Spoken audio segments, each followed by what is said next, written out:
Hello friends, സാന്ത്വനത്തിലേക്ക് എല്ലാവർക്കും സ്വാഗതം. അങ്ങനെ ആര്യനാണെങ്കിൽ ഗോമതിയുടെ കാലി വീണിട്ട് നല്ല സങ്കടത്തോടെ പറയുന്നുണ്ട്, അമ്മേ നമുക്ക് തിരിച്ചു പോവാം, ഇനി എന്തായാലും ഇവിടെ നിൽക്കേണ്ട ആവശ്യമില്ലാന്ന്. എന്തായാലും എല്ലാവരുടെ മുമ്പിൽ ഞാനിപ്പോൾ ശരിക്കും പറഞ്ഞാൽ ജയിച്ച് തന്നെയാണ് നിൽക്കുന്നതെന്ന് എനിക്ക് മനസ്സിലായിട്ടുണ്ടെന്ന് പറയുമ്പോൾ ഗോമതി പറയുന്നുണ്ട്, ശരി മോനെ, നിൻ്റെ തീരുമാനം അങ്ങനെയാണെങ്കിൽ നമുക്ക് അങ്ങനെ ചെയ്യാം എന്നാൽ പിന്നെ അമ്മ പെട്ടെന്ന് റെഡി ആയിക്കോ, നമുക്ക് പോവാമെന്ന് പറയാം കേട്ടോ. അങ്ങനെ അവരവിടെ ഡ്രസ്സും കാര്യങ്ങളും ഒക്കെ പാക്ക് ചെയ്യണം. ഇതിനിടയ്ക്ക് വീട് വാടകയ്ക്ക് എടുത്തില്ലേ, ആ ഫ്രണ്ടിനെ കാണാൻ വേണ്ടിയിട്ട് പോവുകയാണ് ആര്യൻ. എന്നിട്ട് പറയുന്നുണ്ട്, എടാ നമ്മളിങ്ങനെ തിരിച്ച് പോവുകയാണ് വീട്ടിലെന്ന് പറയുമ്പോൾ നിൻ്റെ തീരുമാനം നീ മാറ്റിയോ, ഉറപ്പാണോ എന്നൊക്കെ പറയുമ്പോൾ അതെ മാറ്റിയടാ, ഇനി എനിക്ക് എൻ്റെ വീട്ടുകാരെ വിഷമിപ്പിക്കാനൊന്നും വയ്യ, ഇത്രത്തോളം ഞാൻ അനുഭവിച്ചില്ലേ, പാവം എൻ്റെ അമ്മയ്ക്ക് വേണ്ടി മാത്രമാണ് ഞാൻ തിരിച്ചു പോണത്, ഇല്ലെങ്കിൽ ഞാൻ ഇപ്പോഴും പോവില്ലായിരുന്നു. പിന്നെ വീട്ടിൻ്റെ വാടകയും മറ്റുള്ള കാര്യങ്ങളും എല്ലാം നമുക്ക് സെറ്റിൽ ചെയ്യണ്ടേ, അതൊന്നും കുഴപ്പമില്ല, അതൊക്കെ നീ എന്നോട് തന്നെ പറഞ്ഞാൽ മതി, ഞാൻ തന്നെ അത് സെറ്റിൽ ചെയ്തോളാം, ഇനിയിപ്പോൾ അങ്കിളിനെ ഒന്നും വിളിക്കാനൊന്നും നിൽക്കണ്ടെന്ന് ആ പുള്ളിക്കാരൻ പറഞ്ഞു കൊടുക്കാം കേട്ടോ. എന്നിട്ട് പറയാം, ആര്യം പറയുന്നുണ്ട്, ഞാൻ ഒത്തിരി കഷ്ടപ്പെട്ടു, കാര്യം ഒറ്റയ്ക്ക് ജീവിച്ചപ്പോഴാണ് എനിക്ക് മനസ്സിലായത്, വെറുതെ ജീവിതം എന്ന് പറഞ്ഞാൽ ഒരു പെട്ടെന്ന് എളുപ്പത്തിൽ കൊണ്ടുപോകാൻ പറ്റുന്ന ഒന്നല്ല എന്നുള്ളത്. അപ്പോൾ അവിടെ ചെല്ലുമ്പോൾ എനിക്ക് സമാധാനമാവും, എൻ്റെ അമ്മ കൂടെ ഉണ്ടല്ലോ, പിന്നെ എന്നെ സ്നേഹിക്കാൻ എൻ്റെ ഏട്ടന്മാരും ഒക്കെ ഉണ്ട്, അവരുടെയൊക്കെ അനിയനായിട്ട് എനിക്കിനി കഴിയാമല്ലോ സന്തോഷത്തോടെ എന്നൊക്കെ പറയുമ്പോൾ ഇതിനിടയ്ക്ക് ഫ്രണ്ട് പറഞ്ഞു കൊടുക്കുന്നുണ്ട്, ഇതിനിടയിൽ കൂടെ നീ ഒരു കാര്യം മറന്നു പോവലാര്യ, നിൻ്റെ ഭാവി അത് വേണം, അറിയാലോ ഇപ്പം തന്നെ പഠിത്തമില്ലാത്ത കാര്യം നീ എന്തോരം കഷ്ടപ്പെട്ടു, അതെനിക്ക് മനസ്സിലായടാ, നല്ല ജോലി വേണമെങ്കിൽ നല്ല പഠിപ്പും വേണം, അതെനിക്ക് ഇപ്പോഴും നന്നായിട്ടും പിടിയിട്ടിട്ടുണ്ട്, അതിനു വേണ്ടി തന്നെയാണ് ഞാൻ ഇത്രയും നല്ല രീതിയിൽ പഠിപ്പിക്കുന്നതെന്ന് പറയുമ്പോൾ അങ്ങനെയല്ല, അവനവനും കൂടെ കുറച്ചൊക്കെ കരുതി വയ്ക്കണം, നീയും പഠിക്കണം, നീ നല്ലപോലെ ഇതാവണം എന്നൊക്കെ പറഞ്ഞ് നല്ലൊരു ഉപദേശം കൂട്ടുകാരൻ കൊടുക്കുക കേട്ടോ.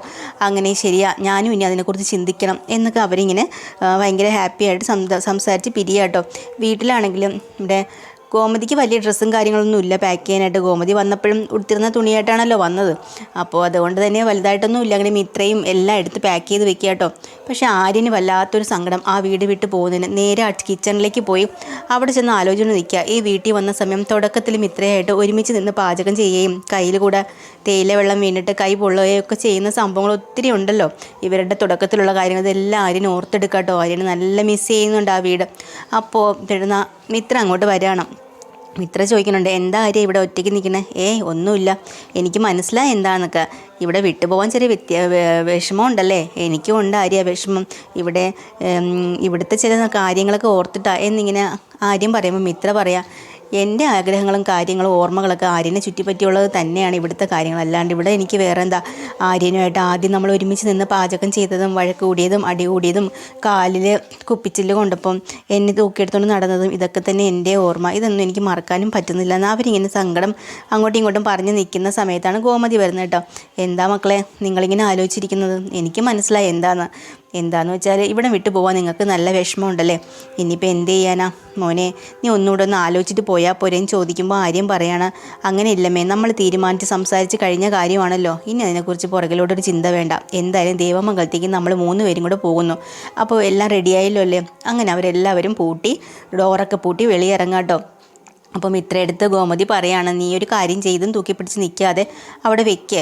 അപ്പോൾ ആര്യം പറയുന്നുണ്ട്, ഞാൻ ഒരു ഓട്ടോ വരാനായിട്ട് പറഞ്ഞിട്ടുണ്ടമ്മേ, ഓട്ടോയിൽ നമുക്ക് കയറി പോവാം, എന്നിട്ട് പിന്നീട് ഞാൻ വന്ന് എൻ്റെ വണ്ടി എടുത്തോളാം എന്നൊക്കെ പ്ലാൻ ചെയ്താണ് അവർ സിറ്റ് ഔട്ടിൽ നിൽക്കുന്നിട്ട് ഓട്ടോ വെയിറ്റ് ചെയ്യാൻ വേണ്ടിയിട്ട്. അപ്പോഴാണ് ബാലൻ വരുന്നത് കാണുമ്പോൾ ഇവരങ്ങ് അന്തം വിട്ടു പോവാട്ടോ. ബാലൻ വണ്ടിയും കൊണ്ടുവച്ച് പതിയെ നേരെ ഇവരുടെ അടുത്തേക്ക് കയറി വരികയാണ്.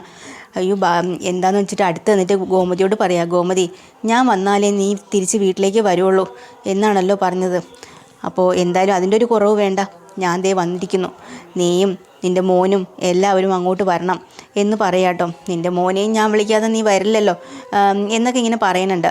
ശരി, നീ എന്തായാലും എൻ്റെ വീട്ടിലേക്ക് വാ എന്നും പറഞ്ഞ് നീയും പിന്നെ എൻ്റെ എല്ലാ മക്കളും ഇല്ലാതെ എൻ്റെ ജീവിതം എങ്ങനെ സന്തോഷകരമാവും, എല്ലാവരും ഉണ്ടെങ്കിലേ എനിക്കും സന്തോഷമാവുള്ളൂ എന്നൊക്കെ ഇങ്ങനെ സങ്കടം പറയാട്ടോ ബാലൻ. എന്നിട്ട് ആര്യൻ്റെ അടുത്തേക്ക് ചെന്ന് ആര്യനെ വീട്ടിലേക്ക് വിളിക്കാൻ വേണ്ടി വാതുറക്കുവാണ്. അപ്പോഴേക്കും ഗോമതി ഓടിപ്പോയി ആ പുത്തു കേട്ടോ. എന്നിട്ട് പറയാൻ, വേണ്ട ഇനി ഇതിൽ കൂടുതൽ ബാലേട്ടൻ താഴേണ്ട ആവശ്യമൊന്നുമില്ല, നമ്മളില്ലാതെ ജീവിക്കാൻ പറ്റില്ല എന്ന് പറഞ്ഞില്ലേ, ഇതിലും വലിയൊരു താഴ്മ ഇനി എന്താ, ബാലേട്ടൻ തന്നെയാണ് വിജയിച്ചത് എന്ന് പറയും. ഇല്ല ഞാനല്ല, നിങ്ങളൊക്കെ തന്നെയാണ് വിജയിച്ചതെന്നൊക്കെ പറഞ്ഞ് ബാലൻ്റെ ഒരു അഹന്ത അവിടെയും കാണിക്കുന്നുണ്ട് കേട്ടോ. സങ്കടത്തിൻ്റെ ഇടയിൽ കൂടി ആര്യനൊന്നും മിണ്ടുന്നില്ല. അവസാനം എല്ലാവരെയും ക്ഷണിക്കുന്നുണ്ട്. വീട്ടിലേക്ക് വരാൻ ബാലൻ തന്നെയാണ് എല്ലാവരെയും കൂട്ടി നേരെ വീട്ടിലേക്ക് വരുന്നത് കേട്ടോ. വന്ന് കയറുമ്പോൾ അപ്പുറത്തെ അമ്മ ഗോമതിയുടെ അമ്മ വലിയ സന്തോഷത്തോടെ വന്ന് എത്തി നോക്കുന്നുണ്ട് കേട്ടോ. അത് കണ്ട് ഗോമതിക്ക് സന്തോഷമാവുകയാണ്. അകത്തേക്ക് കയറി വരുമ്പം ബാലൻ വന്ന് കോളിംഗ് ബെല്ലടിക്കുക കേട്ടോ. കോളിംഗ് ബെല്ലടിക്കുമ്പോഴത്തേക്കും ആരും തുറക്കണില്ല. എന്ത് പറ്റി, ഇവിടെ ആരും ഇല്ലേ? അപ്പോഴാണ് മീനാക്ഷി ഒരു ആരതിയൊക്കെ ആയിട്ട് എടുത്ത് വരുന്നത്. ബാലൻ ചോദിക്കുന്നുണ്ട്, എന്തിനാ മീനാക്ഷി ആരതിയൊക്കെ ആയിട്ട്?